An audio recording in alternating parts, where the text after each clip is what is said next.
السلام علیکم ورحمۃ اللہ وبرکاتہ۔ بسم اللہ الرحمن الرحیم۔ 415 ہجری میں سلطان محمود کو اس کے چند قابل اعتبار لوگوں نے بتایا کہ ہندوستان والوں کا یہ عقیدہ ہے کہ موت کے بعد انسان کی روح بدن سے جدا ہو کر سومناتھ کی خدمت میں حاضر ہوتی ہے، اور سومناتھ ہر روح کو اس کے اعمال اور کردار کے مطابق از روئے تناسخ نیا جسم عطا کرتا ہے۔ ہندوؤں کا یہ اعتقاد بھی ہے کہ دریا کا اتار چڑھاؤ اصل میں سومناتھ کی عبادت ہے جو اس صورت میں ظاہر ہوتی ہے۔ سلطان محمود غزنوی کو یہ بتایا گیا کہ ہندوؤں کے خیال میں وہ بت جنہیں سلطان محمود نے پاش کیا ایسے بت تھے جن سے سومناتھ ناراض تھا، اسی لیے اس نے ان بتوں کی طرفداری نہیں کی، ورنہ اس میں اس قدر قدرت ہے کہ وہ جسے چاہے ایک لمحے میں تباہ و برباد کر سکتا ہے۔ سلطان محمود رحمت اللہ تعالی کو یہ بھی بتایا گیا کہ برہمنوں کے اعتقاد کے مطابق سومناتھ بادشاہ ہے اور باقی تمام بت اس کے دربان اور مصاحب ہیں۔ محمود نے جب یہ بے معنی افسانے سنے تو اس کے دل میں جہاد کا شوق پھر چٹکیاں لینے لگا، اور اس نے سومناتھ کے بت کو فتح کرنے اور وہاں کے بت پرستوں کو قتل کرنے کا ارادہ کیا۔ اس مقصد کے پیش نظر سلطان محمود نے اپنا خاص لشکر تیار کیا اور دیگر 30,000 سپاہیوں کو ساتھ لیا جو ترکستان وغیرہ سے جہاد کی غرض سے آئے ہوئے تھے، اور 20 شعبان 415 ہجری کو سومناتھ کی طرف چل دیے۔ کچھ سومناتھ کے بارے میں۔ اس زمانے میں سومناتھ ایک بہت بڑا شہر تھا اور یہ دریائے عمان کے کنارے پر واقع تھا۔ یہ شہر اپنے عظیم الشان بت کی وجہ سے تمام برہمنوں اور غیر مسلموں کے نزدیک کعبے کی سی اہمیت رکھتا تھا۔ آج کل یہ شہر بندردیو میں ہے اور اہل فرنگ کے قبضے میں ہے۔ بعض تاریخوں میں یہ بیان کیا گیا ہے کہ آپ صلی اللہ علیہ وسلم کے زمانہ اقدس میں چند غیر مسلم ایک بہت بڑا بت خانہ کعبہ سے ہندوستان میں لائے تھے۔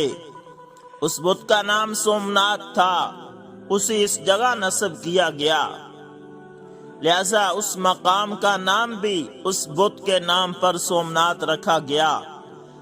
لیکن برہمنوں کی ان کتابوں سے جو اسلام کے ظہور سے کئی ہزار سال پہلے تصنیف کی گئی تھی، معلوم ہوتا ہے کہ متذکرہ روایت غلط ہے۔ ان کتابوں کے بیان کے مطابق یہ بت سری کشن کے زمانے سے تمام برہمنوں کا معبود ہے، اور برہمنوں کے قول کے مطابق سری کرشن نے اس جگہ دنیا اور اہل دنیا سے روپوشی اختیار کی تھی۔ سلطان محمود رحمت اللہ تعالی کے سفر کے حالات۔ دوستو، رمضان المبارک 415 کے وسط میں سلطان محمود رحمت اللہ تعالی اپنے لشکر کے ساتھ ملتان پہنچے۔ یہاں سے آگے راستے میں ایک خشک اور بے آب و گیا جنگل پڑتا تھا، اس لیے سلطان محمود غزنوی رحمت اللہ تعالی نے سب لوگوں کو حکم دیا کہ وہ اپنے ساتھ چند دنوں کا پانی اور غلہ رکھ لے۔ اس کے علاوہ خود اس نے بھی 20,000 اونٹوں پر غلہ اور پانی رکھ کر لشکر کو آگے بڑھنے کا حکم دیا۔ جب اس خطرناک جنگل کا سفر تمام ہو گیا تو محمودی لشکر اجمیر کی سرحد پر جا پہنچا۔ اجمیر کا راجہ محمود کی خبر سن کر روپوش ہو گیا تھا، اس لیے حسب معمول سلطانی لشکر نے جی کھول کر اس شہر کو تاراج کیا۔ لیکن اجمیر کے قلعے کو تسخیر کرنے کی کوشش میں وقت صرف نہ کیا گیا، کیونکہ محمود رحمت اللہ تعالی کا ارادہ سومناتھ کو فتح کرنے کا تھا، لہذا یہاں سے یہ لشکر آگے بڑھ گیا۔ راستے میں سلطان محمود رحمت اللہ تعالی کو چند اور قلعے ملے، اگرچہ ان قلعوں میں بہادر سپاہی تھے اور سامان جنگ کی بھی فراوانی تھی، لیکن محمود رحمت اللہ تعالی کے سر پر خدا کی رحمت کچھ اس طرح سایہ کیے ہوئے تھی کہ ان قلعوں میں بسنے والوں نے بجائے جنگ کرنے کے محمود رحمت اللہ تعالی کے خوف سے اپنے قلعے مع تمام مال و اسباب کے سلطان محمود رحمت اللہ تعالی کے سپرد کر دیے۔ ان قلعوں سے فرصت حاصل کرنے کے بعد محمود رحمت اللہ تعالی نہروالا میں، جسے پٹن گجرات بھی کہا جاتا ہے، پہنچے۔ اس شہر کے تمام باشندے سلطان محمود رحمت اللہ تعالی کے خوف سے شہر خالی کر کے کہیں اور جا چکے تھے، لہذا سلطان محمود رحمت اللہ تعالی کے حکم پر اس شہر کا تمام غلہ اپنے ساتھ لاد لیا گیا۔ اس کے بعد لشکر نے بڑی تیز رفتاری سے سفر طے کیا اور سومناتھ کے قریب جا پہنچے۔ سومناتھ میں ورود۔ جب مسلمانوں کا لشکر سومناتھ کے قریب دریا کے کنارے پر پہنچا تو مسلمانوں نے دیکھا کہ سومناتھ کا قلعہ بہت ہی بلند ہے اور دریا کا پانی قلعے کی فصیل تک پہنچا ہوا ہے۔ اہل سومناتھ قلعے کی دیوار پر کھڑے ہو کر اسلامی لشکر کو دیکھ رہے تھے اور چلا چلا کر مسلمانوں سے یہ کہہ رہے تھے، ہمارا معبود سومناتھ خود تم کو یہاں کھینچ کر لایا ہے تاکہ ایک ساتھ ہی تم سب کو تباہ و ہلاک کر دے، اور اس صورت سے تم سے ان تمام بتوں کا بدلہ بھی لے لے جنہیں تم نے پاش پاش کیا تھا۔ مارکا آرائی۔ مسلمانوں کے زبردست لشکر نے اپنے باہمت اور دلیر بادشاہ سلطان محمود غزنوی رحمت اللہ تعالی کے حکم سے پیش قدمی کی اور قلعے کی دیوار کے نیچے پہنچ کر مارکا آرائی شروع کر دی۔ ہندوؤں نے جب مسلمانوں کی یہ ہمت اور اولو العزمی دیکھی تو وہ تیروں کی بوچھاڑ سے بچنے کے لیے قلعے کی دیواروں سے نیچے قلعے کے اندر اتر گئے اور مندر میں جا کر سومناتھ سے فتح کی دعائیں مانگنے لگے۔ مسلمان بہت سی سیڑھیاں لگا کر قلعے کے ایک حصے پر چڑھ گئے اور بلند آواز سے تکبیر کا نعرہ مارا۔ اس دن صبح سے لے کر شام تک جنگ ہوتی رہی۔ جب رات کے آثار نمایاں ہونے لگے اور چاروں طرف اندھیرا چھانے لگا تو اسلامی لشکر اپنی قیام گاہ کی طرف واپس آ گیا۔ دوسرے روز صبح ہوئی تو پھر مسلمانوں نے حملہ کیا اور تیروں کی بوچھاڑ اور نیزوں کی ضربوں سے ہندوؤں کو قلعے کے اس حصے سے پسپا کر دیا اور گزشتہ دن کی طرح سیڑھیاں لگا کر قلعے کے چاروں طرف سے اہل قلعہ پر حملہ آور ہوئے۔ یہ عالم دیکھ کر اہل سومناتھ مختلف گروہوں میں تقسیم ہو گئے اور سومناتھ کے بت سے بغل گیر ہو کر ایک دوسرے سے رخصت ہونے لگے۔ مارو مارو کی آوازیں لگاتے ہوئے وہ اس قدر لڑے کہ ایک ایک کر کے تقریباً سبھی ہلاک ہو گئے۔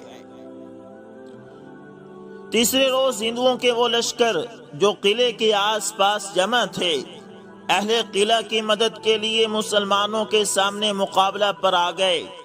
سلطان محمود غزنوی رحمت اللہ تعالی نے اپنی فوج کے ایک بڑے حصے کو قلعے کے محاصرے سے واپس بلایا اور اسے ساتھ لے کر اس بیرونی لشکر سے نبرد آزما ہوئے۔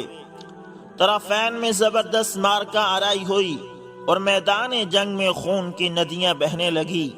یہ عالم دیکھ کر دیکھنے والوں کے دل لرز اٹھے۔ پرم دیو اور وابشلیم کے لشکروں کے یکے بعد دیگرے آ جانے سے یہ خیال پیدا ہو گیا کہ کہیں ایسا نہ ہو کہ میدان جنگ سے مسلمانوں کے پاؤں اکھڑ جائیں۔ سلطان محمود غزنوی رحمت اللہ تعالی کو جب اس بات کا احساس ہوا تو وہ پریشان ہو کر ایک گوشے میں اور حضرت شیخ ابو الحسن خرقانی رحمت اللہ تعالی کی مقدس ابا کو ہاتھ میں لے کر سجدے میں گر گئے اور بڑے ہی خلوص کے ساتھ اللہ تعالی سے فتح کی دعا مانگی اور اپنے لشکر میں واپس آ گئے۔ اس کے بعد سلطان محمود غزنوی رحمت اللہ تعالی نے ہندوؤں پر ایک زبردست حملہ کیا اور فتح حاصل کر لی۔ اس معرکے میں تقریباً 5000 سومناتی قتل ہوئے۔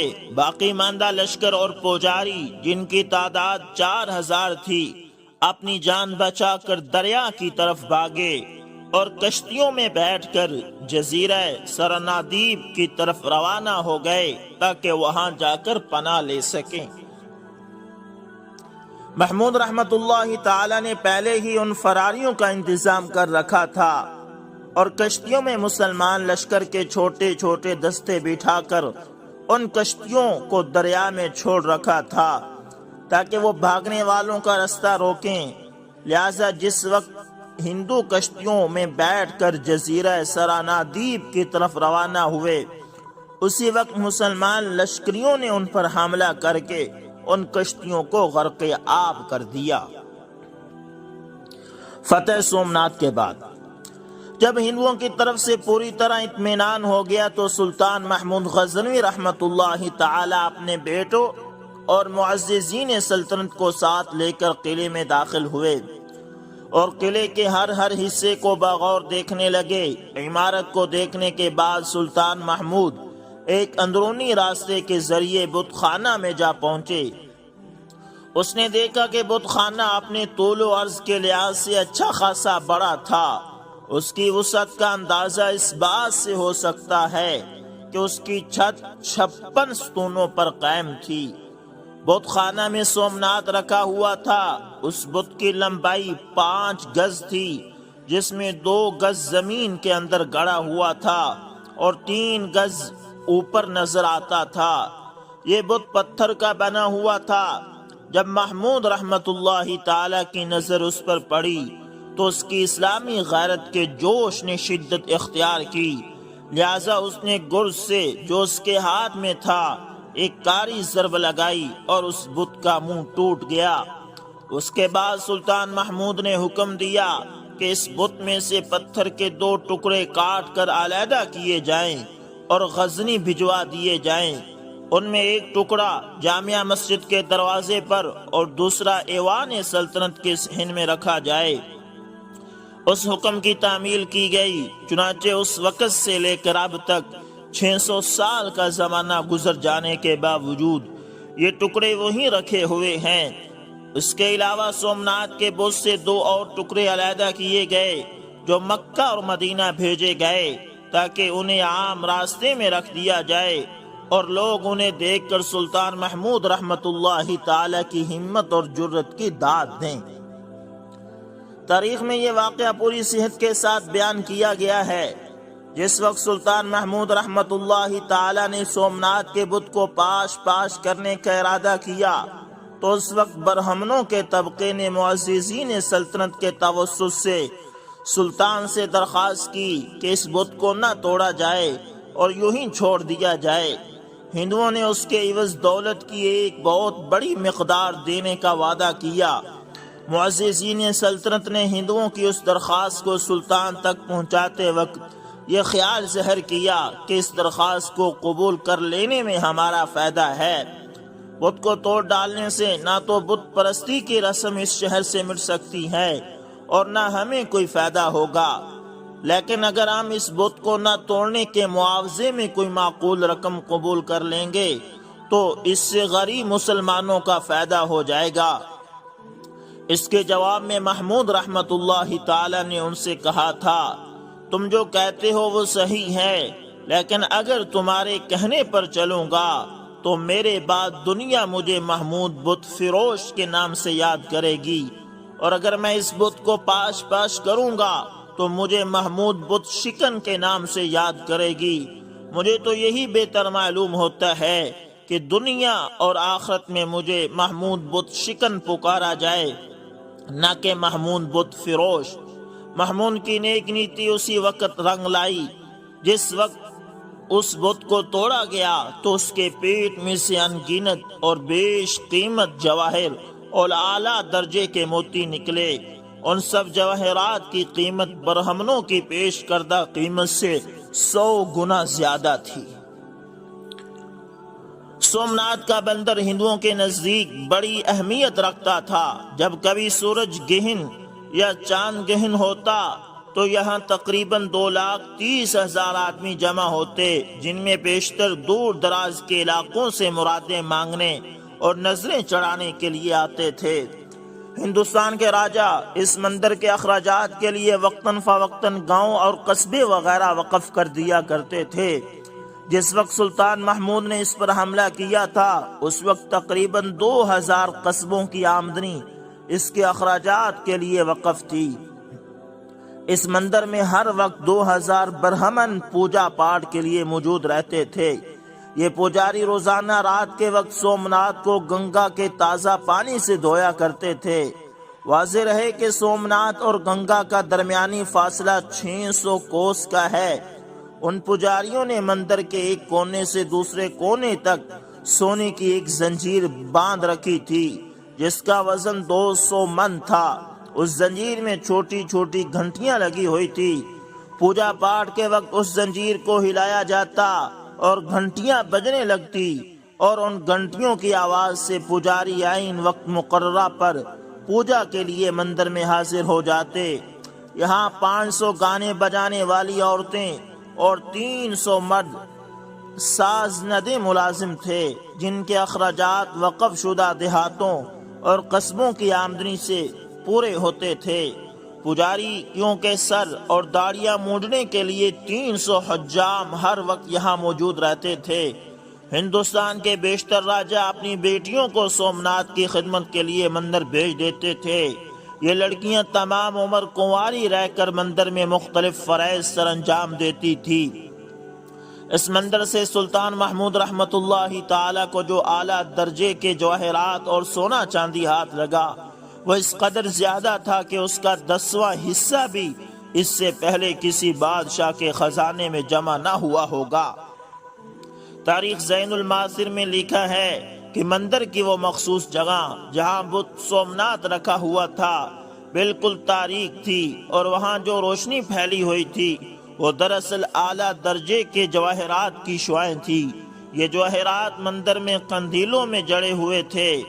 اسے تاریخ زین المعاصر میں یہ بھی بیان کیا گیا ہے کہ سومناتھ کے خزانے سے سونے چاندی کے چھوٹے چھوٹے بت اتنی بڑی تعداد میں برآمد ہوئے کہ ان کی قیمت کا اندازہ تقریباً ناممکن ہے۔ چنانچہ حکیم سنائی ارشاد فرماتے ہیں، کعبہ و سومناتھ چون افلاک شد از محمود و از محمود محمد صلی اللہ علیہ وسلم پاک۔